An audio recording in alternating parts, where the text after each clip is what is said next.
بسم اللہ الرحمن الرحیم۔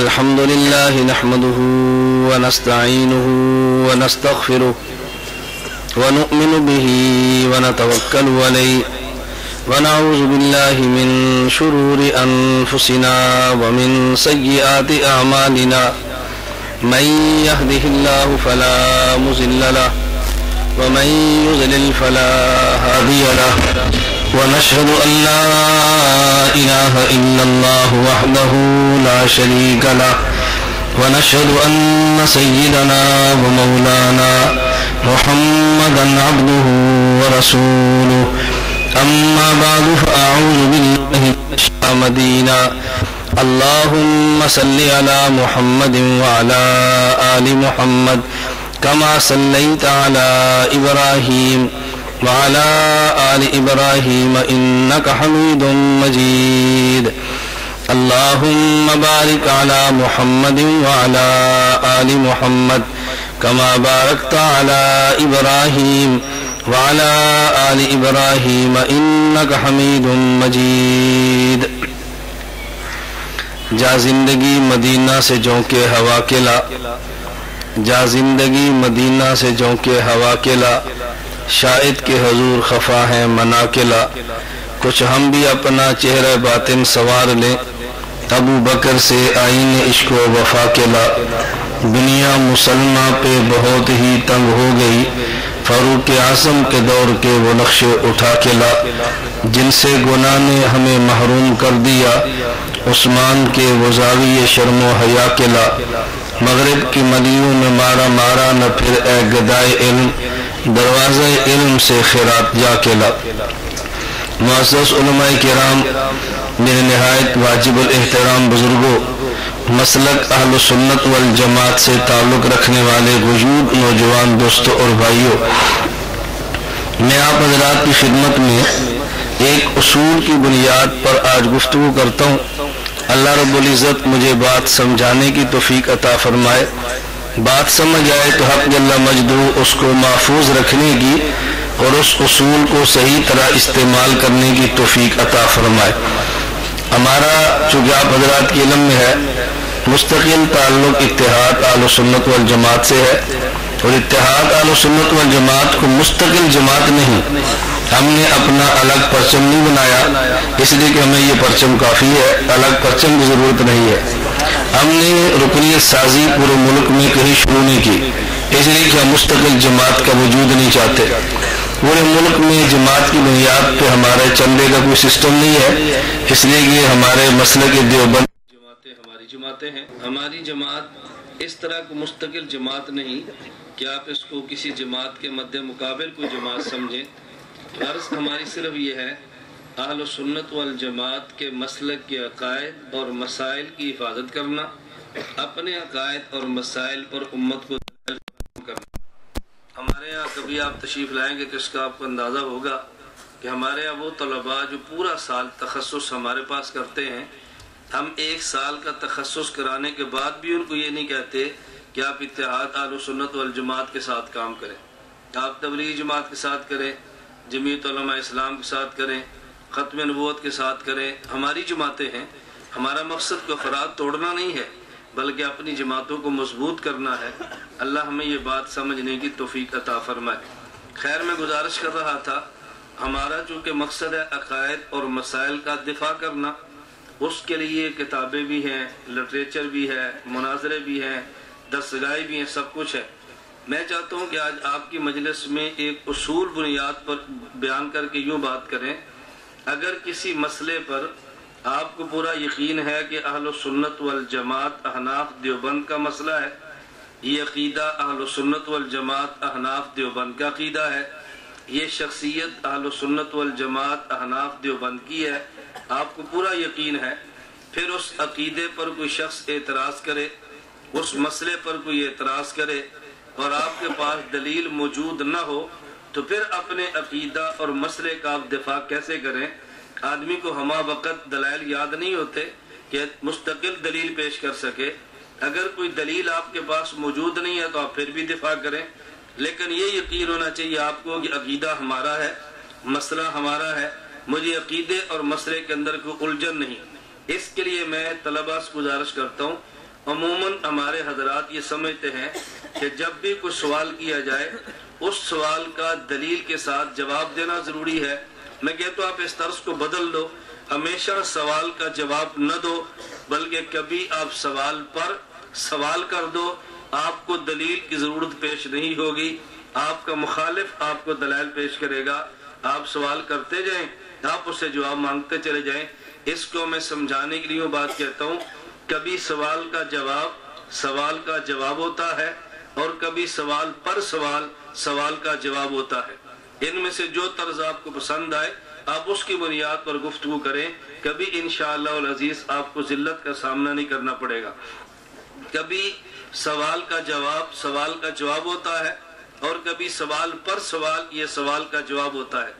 مجھ سے ایک طالب علم نے پوچھا کہ استاد جی آپ یہ بات بار بار کہتے ہیں کہ میں مسلک دیوبند کا محقق نہیں، مسلک دیوبند کا ناقل ہوں، اور یہ طے شدہ ہے میں مسلک دیوبند کا محقق نہیں، مسلک دیوبند کا ناقل ہوں۔ اپنی طرف سے تحقیق کوئی نہیں پیش کرتا، اپنے اکابر کی تحقیق پر اعتماد کر کے اس کا دفاع بھی کرتے ہیں اور تحفظ بھی کرتے ہیں۔ تو کہنے لگا یہ جو آپ کہتے ہیں کہ جواب دینے کے دو طریقے ہیں، کبھی سوال کا جواب ہوتا ہے اور کبھی سوال پر سوال کا جواب ہوتا ہے، یہ ہمارے اکابر علماء دیوبند میں سے کس نے لکھا ہے جس کو آپ نقل کرتے ہیں؟ میں نے کہ لکھا تو بہت ساروں نے ہے اور پڑھا بھی آپ نے ہے، لیکن جس انداز میں میں بیان کرتا ہوں اس طرح آپ نے کبھی بیان نہیں کیا۔ علمی بات کو عوامی لہجے میں، علمی بات کو عوامی انداز میں کہنا، بس اس ترتیب کو سیکھ لیں۔ تو لکھا بہت سارے احباب نے ہے، کہاں لکھا ہے؟ میں نے کہا آپ نے کافیہ پڑھا ہے، آپ نے چرہ جامی پڑھی ہے یا آپ نے ہدایہ پڑھی ہے؟ جی پڑھی ہے۔ تو میں نے کہا اس میں تو سب نے لکھا ہے۔ کہتا جی کیسے؟ میں نے کہا مدرس اور استاذ دوران سبق کہتا ہے کہ یہ جو سوال ہے اس سوال کے دو جواب ہیں، نمبر 1 جواب تحقیقی اور نمبر 2 جواب الزامی۔ یہ پڑھا ہے؟ مجھے کہتا جی پڑھا ہے۔ میں نے کہا کسی نے لکھا بھی ہے؟ کہتا ہے تو بہت سارے احباب نے لکھا ہے۔ میں نے کہا اسی کا ترجمہ میں نے یہ کیا ہے کہ سوال کے دو جواب ہیں، ایک جواب تحقیقی اور ایک جواب الزامی۔ میں نے عوام کو سمجھانے کے لیے ترجمہ یہ کیا ہے، کبھی سوال کا جواب ہوتا ہے جسے تحقیقی کہتے ہیں، کبھی سوال پر سوال کا جواب ہوتا ہے جسے الزامی کہتے ہیں۔ یہ دونوں باتیں دستگاہ میں موجود ہیں۔ میں کئی ایک مثالیں آپ کی خدمت میں آج عقائد اور مسائل کے حوالے سے پیش کروں گا کہ سوال کا جواب کیسے دیتے ہیں۔ کبھی سوال کا جواب ہوتا ہے اور کبھی سوال پر سوال کا جواب ہوتا ہے۔ یہ اتنا آسان طریقہ ہے دشمن سے بات کرنے کا، اس سے آسان طریقہ شاید آپ کو کوئی نہ ملے۔ میں اس کی چند ایک مثالیں دوں گا تو پھر آپ کو بات سمجھنے بہت آسانی ہوگی۔ نمبر 1، ہمارا اہل سنت والجماعت کا عقیدہ ہے کہ اللہ کی ذات ہر جگہ پہ ہے، اللہ کی ذات حاضر اور ناظر ہے۔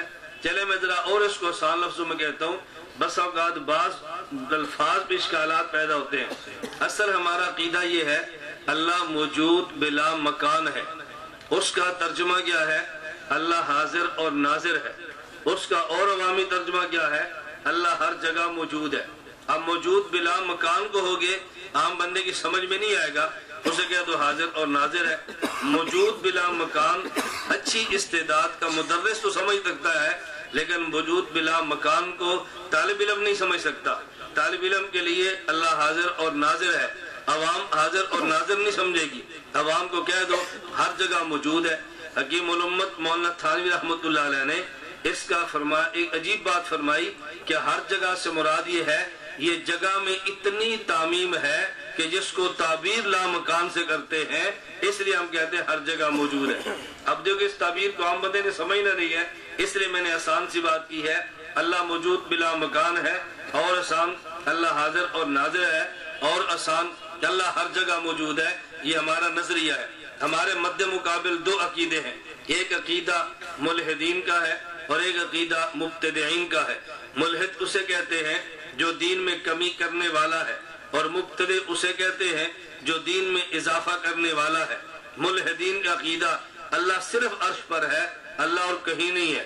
مبتدعین کا عقیدہ کہ اللہ بھی ہر جگہ پر ہے، اللہ کا نبی بھی ہر جگہ پر ہے، دونوں مد مقابل کھڑے ہیں۔ ہمارا دیوبند کا عقیدہ خدا کی ذات ہر جگہ پر ہے، اللہ کا نبی اپنے روضہ مدینہ منورہ قبر مبارک میں ہے، ہر جگہ پہ موجود نہیں۔ اب ایک دلیل یہ پیش کرے گا، ایک دلیل وہ پیش کرے گا، دونوں دلیلوں کا جواب دینا۔ میں آسان لفظوں میں بات کرنے لگا ہوں۔ اب ایک شخص مجھے کہنے لگا آپ کا عقیدہ اللہ کی ذات ہر جگہ موجود ہے۔ میں نے کہا بالکل ہمارا عقیدہ، اس پر ہمارا سوال ہے۔ میں نے کہا کیجئے، اچھا یہ بتائیں اگر اللہ ہر جگہ موجود ہے تو کیا اللہ بیت الخلاء میں بھی موجود ہے؟ اب اگر آپ کہیں کہ بیت الخلاء میں موجود نہیں ہے تو ہر جگہ موجود ہونے کا عقیدہ ٹوٹ گیا۔ اگر آپ کو بیت الخلاء میں موجود ہے تو آپ کے خلاف توہین خدا کا ایک مستقل پرچہ ہو جائے گا کہ دیکھو یہ اللہ کے گستاخ ہے اور خدا کو بیت الخلاء میں ریاض باللہ کہہ رہے ہیں۔ آپ اس کا جواب اب کیسے دیں گے؟ آدمی ایسے پھنستا ہے، سمجھتے کہ اس کا جواب دینا مشکل نہیں۔ تو اس نے سوال کیا کیا خدا بیت الخلاء میں بھی موجود ہے؟ اگر آپ کہیں موجود ہے تو زبان کہہ نہیں سکتی، اگر آپ کہہ دیں کہ موجود نہیں ہے تو پھر ہر جگہ موجود ہونے کا عقیدہ ٹوٹ جائے گا۔ اب ایک صورت کیا آپ اس کا جواب دیں، تحقیقی جواب دینا مشکل نہیں ہے، اس کا تحقیقی جواب موجود ہے۔ میں صرف ایک جواب دیتا ہوں بات کو سمجھانے کے لیے۔ تحقیقی جواب بڑا آسان ہے کہ بعض وہ چیزیں ہیں جن کو درجہ اجمال میں بیان کر سکتے ہیں لیکن درجہ تفصیل میں زبان سے بیان نہیں کر سکتے۔ مثلا آپ کہہ سکتے ہیں بھئی دیکھو اللہ انسان کے پورے وجود کا خالق ہے، یہ بڑے آرام سے کہہ سکتے ہیں، لیکن آپ گنوا بھی سکتے ہیں اللہ پاک بال کا بھی خالق ہے، اللہ سر کا بھی خالق ہے، اللہ سینے کا بھی خالق ہے، اللہ پیٹ کا بھی خالق ہے۔ آپ عضو ایک ایک عضو کا نام لے سکتے ہیں، حالانکہ اللہ خالق تو تمام ادا کا ہے نا۔ درجہ اجمال میں کہہ سکتے ہیں اللہ پورے جسم کا خالق ہے، لیکن ایک ایک عضو کا نام لے کر کہنا خدا فلاں کا بھی خالق ہے، یہ بے ادبی کا پہلو ہے۔ درجہ تفصیل میں کہے تو بے ادبی ہے، اجمال میں کہہ دے تو بے ادب ہے۔ خدا ہر جگہ ہے یہ کہہ سکتے ہیں، بعض جگہوں کا نام لے کر کہیں تو تفصیل خلاف ادب بن جاتی ہے۔ میں اس سے بھی آسان مثال دیتا ہوں، اگر کوئی شخص نکاح کرے اپنی بیٹی داماد کو دے، یہ تو کہہ سکتا ہے میری بیٹی کے حقوق کا خیال کرنا، لیکن کیا تمام حقوق زبان سے گنوا بھی سکتا ہے؟ نہیں گنوا سکتا۔ درجہ اجمال میں کہے تو ٹھیک ہے، درجہ اجمال میں کہہ دے ٹھیک، درجہ تفصیل میں مشکل۔ اب یہ دیکھو جواب تحقیقی صاحب علم کے دل کو لگتا ہے لیکن عوام اس بات کو اتنی جلدی سمجھے گی نہیں۔ اب اس کو سوال کا جواب دینے کی بجائے سوال پھینکو اور سوال پر سوال کرو۔ میں نے اس سے پوچھا آپ یہ بتائیں آپ کو قرآن مجید کچھ یاد ہے؟ اس نے کہا جی الحمدللہ میں قرآن کریم کا حافظ ہوں۔ میں نے کہا ایک اور مسئلہ آسان ہو گیا، اب مجھے آپ یہ بتائیں کیا آپ کے سینے میں قرآن کریم موجود ہے؟ مجھے کہتے ہیں جی نہیں۔ میں نے کہا کیوں؟ کہتا ہے سینے میں قرآن تو موجود نہیں ہے۔ میں نے کہا آپ کے سینے میں قرآن کریم محفوظ ہے؟ مجھے کہتے ہیں محفوظ ہے، تبھی تو حافظ ہوں، اگر محفوظ نہ ہوتا حافظ کیوں کہتے؟ میں نے کہا عجیب بات یہ ہے قرآن کو سینے میں محفوظ مانتا ہے، موجود نہیں مانتا۔ کوئی چیز موجود نہ ہو محفوظ ہو نہیں سکتی۔ کوئی بندہ کہے میری جیب میں پیسے موجود تو نہیں ہے لیکن محفوظ ہیں، میرے گھر میں گندم موجود تو نہیں لیکن محفوظ ہے، سر میں دماغ موجود تو نہیں لیکن محفوظ ہے۔ میں نے کہا کیسے ہو سکتا ہے؟ بھئی پہلے موجود مانے گا تو پھر محفوظ مانے گا نا۔ اگر تیرے سینے میں قرآن محفوظ ہے تو موجود کیوں نہیں ہے؟ کہتا مجھے سمجھ آ گئی، قرآن کریم موجود بھی ہے محفوظ بھی ہے۔ میں نے کہا مجھے دوسرا مسئلہ بتاؤ، کیا قرآن کریم کو بیت الخلاء میں لے جا سکتے ہو؟ اس نے کہا نہیں۔ میں نے کہا بیت الخلاء میں لے جانا جائز ہے؟ اس نے کہا جی حرام اور ناجائز ہے، نہیں لے جا سکتے۔ میں نے کہا تیسرا مسئلہ، جب آپ بیت الخلاء میں جاتے ہو آپ کے سینے میں قرآن موجود بھی ہے، بیت الخلاء میں لے جانا ناجائز بھی ہے، تو جب آپ بیت الخلاء میں جاؤ سینہ پھاڑ کے قرآن باہر رکھ کے پھر بیت الخلاء میں جاتے ہو؟ اس نے کہا نہیں۔ تو میں نے کہا پھر قرآن کہاں گیا جب تم بیت الخلاء میں تھے؟ مجھے فوراً کہنے لگا میرے سینے میں قرآن موجود ہے لیکن وجود اور جسم سے پاک ہے۔ میں نے کہا خدا بھی ہر جگہ موجود ہے مگر وجود اور جسم سے پاک ہے۔ وجود اور جسم سے، وجود کا معنی سمجھ گئے؟ یا وجود کا معنی جسم ہے، اللہ جسم سے پاک ہے۔ تو جس طرح قرآن جسم بالا بیت الخلاء میں لے کر جائے تو بے ادبی ہے، اور بلا جسم جائے تو بے ادبی نہیں ہے۔ خدا کی ذات جسم والی ہوتی، بیت الخلاء میں لے کر جاتے تو پھر تو بے ادب تھا، لیکن جب خدا کا جسم سے ہی اللہ پاک ہے تو پھر اس پہ اعتراض کیسا؟ ہمیں بتا رہا تھا کبھی سوال کا جواب یہ سوال کا جواب ہوتا ہے، اور کبھی سوال پر سوال یہ سوال کا جواب ہوتا ہے۔ ہمیشہ سوال کا جواب نہ دو بلکہ سوال پر سوال کرو تو جواب حل ہو جائے گا۔ ایک تو میں نے اس کا جواب دیا، دوسرا بندہ کہتا ہے جی نہیں، اللہ بھی ہر جگہ موجود اور اللہ کا نبی بھی ہر جگہ موجود۔ میں صرف ایک دلیل بطور مثال کے لا رہا ہوں تاکہ بات حل ہو جائے۔ اللہ کے نبی ہر جگہ موجود، میں نے کہا تیری دلیل کیا ہے؟ کہتا ہے جی میری دلیل قرآن کریم میں ہے۔ کون سی آیت؟ وَمَا أَرْسَلْنَاكَ إِلَّا رَحْمَةً لِلْعَالَمِينَ، یہ میری دلیل ہے، نبی ہر جگہ موجود ہے۔ یہ دلیل کیسے؟ کہتے ہیں اللہ نے فرمایا وَمَا أَرْسَلْنَاكَ إِلَّا رَحْمَةً لِلْعَالَمِينَ، اے نبی ہم نے آپ کو رحمت بنا کے بھیجا۔ اللہ کے نبی کو خدا نے رحمت بنایا، رحمت ہر جگہ پہ، تو نبی ہر جگہ پہ۔ شکل رابع بن گئی نا؟ یہ عوام نہیں سمجھے گی، طالب علم سمجھے، شکل رابع بن گئی نا؟ شکل رابع پوری بن گئی ہے۔ آپ ادھر سے معمول ادھر سے موضوع نکالو، حد اوسط آؤ، پھر دیکھو نتیجہ کیا نکلتا ہے۔ اب یہ عوام نہیں سمجھے گی، طالب علم تو سمجھتا ہے نا۔ عوام ان اصطلاحات کو استعمال کرتی ہے لیکن اصطلاحات سے واقف نہیں ہوتی، اس کو نہیں پتا میں نے بات کیا کی ہے۔ یہ منطقی طالب علم سمجھتے ہیں کون سی شکل ہے اور نتیجہ کیسے نکلتا ہے۔ میں نے اسے کہا ذرا دلیل پہ سمجھو، اللہ کے نبی رحمت ہر جگہ پہ، تو نبی ہر جگہ پہ بن گئی نا؟ نبی رحمت ہر جگہ پہ، نبی ہر جگہ پہ۔ اب میں نے کہا مجھے دیکھو یہ جی نبی ہر جگہ پہ قرآن میں ہے۔ میں نے کہا اگر اس طرح نبی ہر جگہ پہ، اس دلیل کا جواب نہیں، سوال پہ سوال کرو۔ میں نے کہا پھر میں کہتا ہوں سورج بھی ہر جگہ پہ۔ مجھے کہتے جی وہ کیوں؟ میں نے کہا قرآن کریم میں ہے۔ جی کیسے؟ وَالَّذِي جَعَلَ الشَّمْسَ ضِيَاءً، قرآن کریم نے فرمایا اللہ وہ ذات ہے جس نے سورج کو ضیاء روشنی بنایا، تو روشنی تو ہر جگہ پہ ہے۔ سورج روشنی ہر جگہ پہ، تو سورج ہر جگہ پہ۔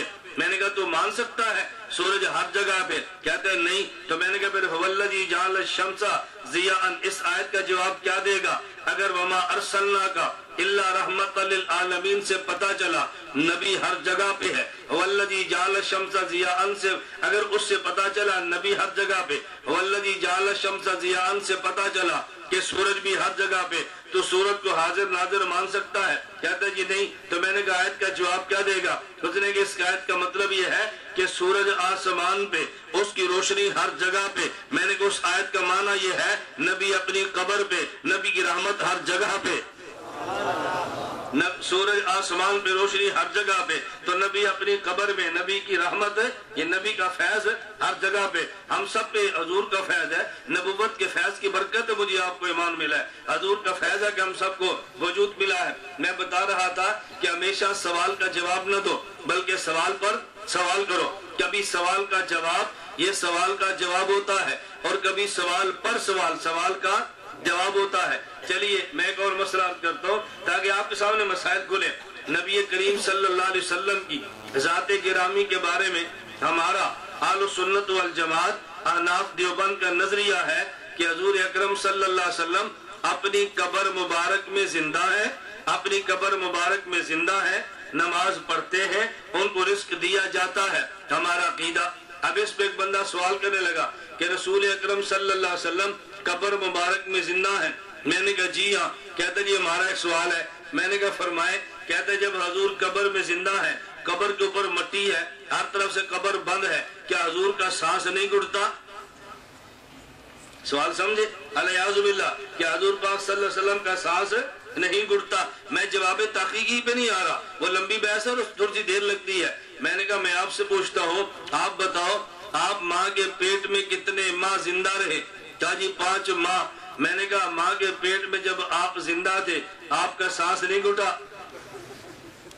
آپ کا سانس نہیں گھٹا؟ میں نے کہا جو خدا ماں کے پیٹ میں تمہیں زندہ رکھے اور سانس نہیں گھٹنے دیتا، وہ خدا نبی کو روزے میں زندہ رکھے تو سانس نہیں گھٹنے دیتا۔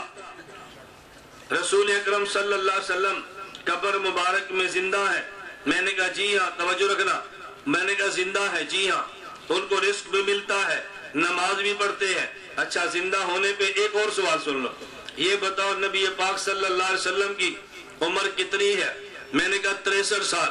کہتا ہے جب قبر میں زندہ ہے تو پھر 63 سال کیوں کہتے ہو؟ پھر 63 سال وہ بھی ملاؤ، اور حضور جو دنیا سے چلے گئے یہاں تک کہ یہ 1450 سال یہ بھی ملاؤ، تو آپ یہ کہو نا ان کی عمر تقریباً 1500 سال کہہ دو۔ تم نے یہ 23 سال کیوں کی ہے؟ وہ زندہ ہے تو وہ جی 1500 سال ان کی عمر ہے۔ میں نے کہا چاہیے بتاؤ آپ کی عمر کتنی ہے؟ کہا جی 40 سال۔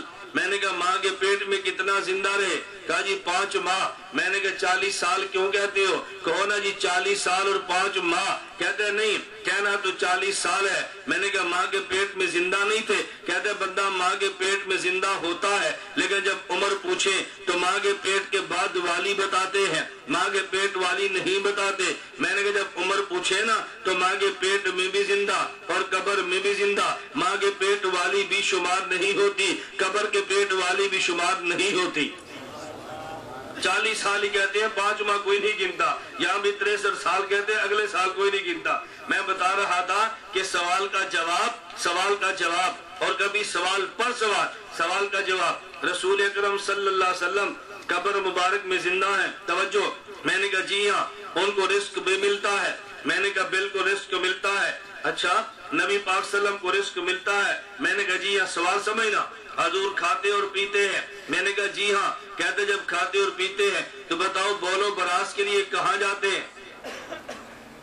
ایک بات کی میں وضاحت کروں، آپ ناراض نہ ہونا، یہ حیات النبی کا مسئلہ میرا نہیں ہے، یہ جمعیت علماء اسلام کا ہے۔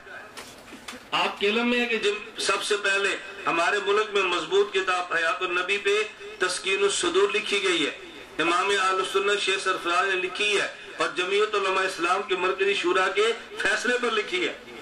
جامعہ مدنیہ لاہور مفتی محمود صاحب زیر صدارت اجلاس ہوا تو مفتی محمود نے فرمایا بھی اس فتنے کے خلاف کتاب لکھو۔ انتخاب 5 بزرگوں کا تھا، شیخ سرفراز صاحب، مولانا عبدالحق صاحب، مولانا بنوری صاحب، مولانا خیر محمد صاحب۔ ان حضرات نے پھر کہا شیخ سرفراز سے آپ لکھے، انہوں نے لکھی اور سب نے تائید فرمائی ہے۔ اب بتاؤ یہ میں نے کتاب لکھی ہے؟ میں وہ سوال اس لیے جواب دے رہا ہوں کہ بعض حضرات بزرگ تو مجھے کچھ نہیں کہتے، بعض لڑکے مڑ کے کہہ دیتے ہیں دیکھو جی آپ نے کیا کام شروع کر دیا۔ میں نے کہا میں تو جمعیت کی لکھی کتابوں کا دفاع کر رہا ہوں، میری ابھی تک حیات النبی پر کوئی کتاب نہیں ہے۔ آپ کو حیران کیوں کہ میری کوئی کتاب نہیں ہے، لیکن آپ اعتراض میرے اوپر کر لیتے ہیں۔ ذرا سوال کا جواب سمجھیں۔ سوال کیا تھا؟ رسول اکرم صلی اللہ علیہ وسلم کو قبر مبارک میں رزق ملتا ہے، جب کھاتے اور پیتے ہیں تو بول براز کے لیے کہاں جاتے ہیں؟ میں نے کہا اللہ تمہیں ہدایت دے، ہدایت کے بعد جنت میں جگہ دے۔ ہدایت کے بغیر تو جنت نہیں ملتی، خدا ہدایت دے اور ہدایت کے بعد جگہ۔ ہم تو تبلیغ جماعت والے ہیں، رائے بند والے، ہم تو بد دعائیں نہیں دیتے، دعائیں کرتے ہیں۔ اللہ تمہیں ہدایت دے اور ہدایت کے بعد جنت میں جگہ دے۔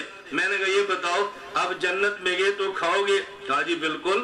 جنت میں گئے تو پیو گے؟ کہا جی بالکل۔ تو میں نے کہا بولو براز کے لیے پھر جہنم میں جاؤ گے؟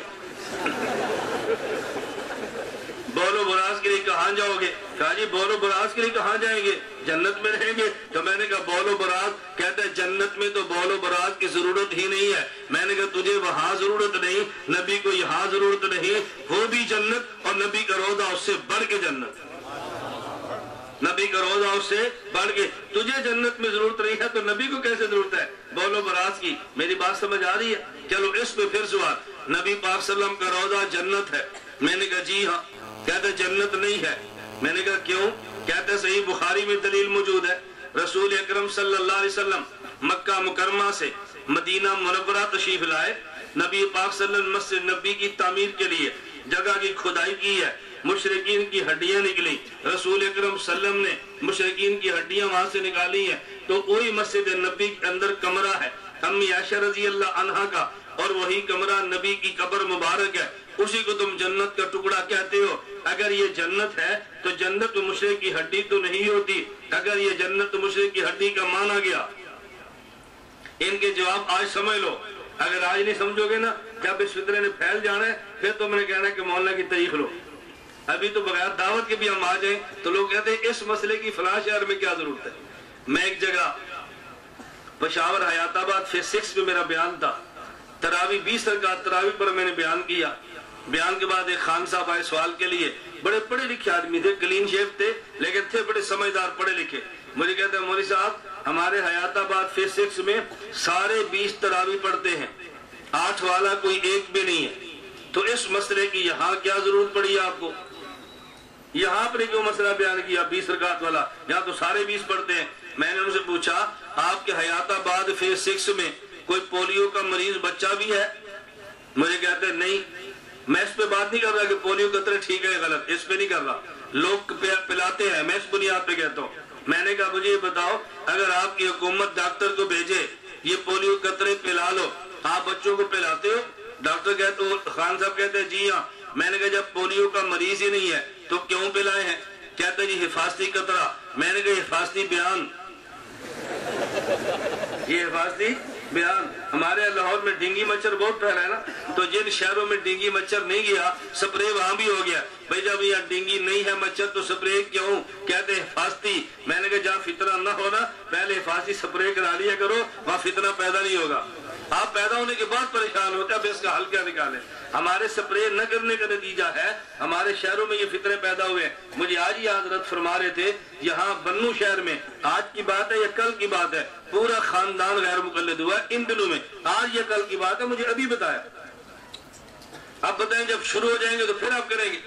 میں ابھی ڈیرہ اسماعیل خان گیا، دیکھو ہمارا مرکز ہے، مولانا وہاں رہتے ہیں، لیکن ڈیرہ اسماعیل ابھی غیر مقلدوں نے کرائے پہ مدرسہ بنایا ہے، اور نام کیا رکھا ہے؟ جامع عبداللہ بن مسعود، جس پر آپ اعتراض کر ہی نہیں سکتے۔ کیوں؟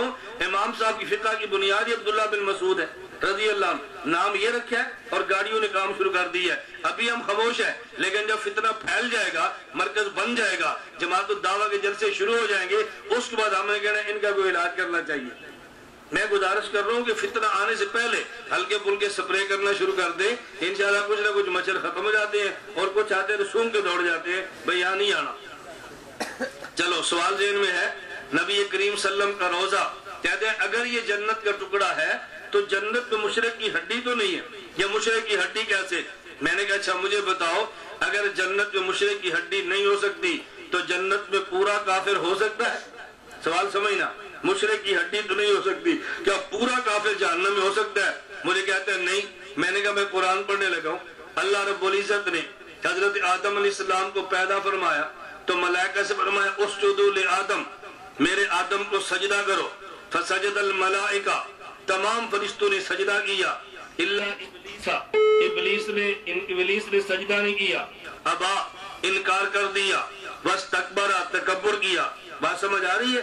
ابا انکار کیا، واستکبر تکبر کیا، وکان من الکافرین، کافر ہو گیا۔ کہاں پہ؟ بولو نا کہاں پہ؟ میں نے کہا تو کہتے مشرک کی ہڈی جنت میں نہیں ہے، یہ تو پورا ابلیس جنت میں ہے۔ تو کہتے ہیں ہڈی نہیں ہے تو پورے ابلیس جنت میں ہے، اور مشرکین کا بھی باپ ہے جس نے سب کو مشرک بنایا، یہ تو وہ جنت میں آ گیا۔ مجھے کہتا ہے آگے قرآن پڑھے، میں نے کہا پڑھے، کہتا ہے اللہ نے فرمایا اخرج، ابلیس نکل جا۔ میں نے کہا آپ آگے بخاری پڑھے، کہتا ہے جی کیا ہے؟ میں نے کہا جس میں نبشت، نبی پاس مشرک کی ہڈی کو لیا، نکال کے باہر پھینک دیا، ادھر ابلیس تھا، خدا نے نکالا، ادھر مشرک کی ہڈی ہے، مصطفیٰ نے نکالا، وہ بھی جنت اور یہ بھی جنت۔ میں نے کہا کہ اور سوال اس پہ ہے تو بتاؤ۔ میں بتا کیا رہا تھا، کبھی سوال کا جواب ہوتا ہے، اور کبھی سوال پر سوال کا جواب ہوتا ہے۔ نبی کریم صلی اللہ علیہ وسلم قبر مبارک میں نماز پڑھتے ہیں۔ میں نے کہا جی ہاں، سوال سمجھنا، نماز بغیر وضو کی ہوتی ہے؟ میں نے کہا نہیں۔ اچھا جب قبر میں نماز پڑھتے ہیں تو بتائے وضو کے لیے کہاں جاتے ہیں؟ بتائے وضو کے لیے پھر کہاں جاتے ہیں؟ یہی وہ سوالات ہیں جو دورہ تفسیروں میں چلتے ہیں، اور ہمارے لڑکے نظریہ بدل جاتے ہیں، ہم جواب دیتے نہیں ہیں، پھر بعد میں کیا ان کے دلائل بڑے مضبوط ہیں۔ مجھے کہنے لگا رسول اکرم صلی اللہ علیہ وسلم قبر مبارک میں نماز پڑھتے ہیں۔ میں نے کہا جی ہاں۔ اچھا پھر وضو کے لیے کہاں جاتے ہیں؟ میں نے کہا جب رسول اکرم صلی اللہ علیہ وسلم اپنی قبر مبارک میں گئے تھے، صحابہ کرام رضی اللہ عنہم اجمعین نے حضور کو غسل دیا تھا؟ کہتے جی ہاں۔ میں نے کہا غسل سے وضو ہو جاتا ہے؟ کہتے جی ہاں۔ میں نے کہا اس کے بعد وضو کا ٹوٹ جانا تو بتا دے، وضو کا کرنا میں بتاتا ہوں۔ وضو کا ٹوٹنا تو بتا دے، وضو کا کرنا میں بتا دو۔ بھائی جب ٹوٹے ہی نہیں ہے تو کرنے کا مطلب کیا ہے؟ اب کوئی سوال بچتا ہے؟ میں بتا رہا تھا کبھی سوال کا جواب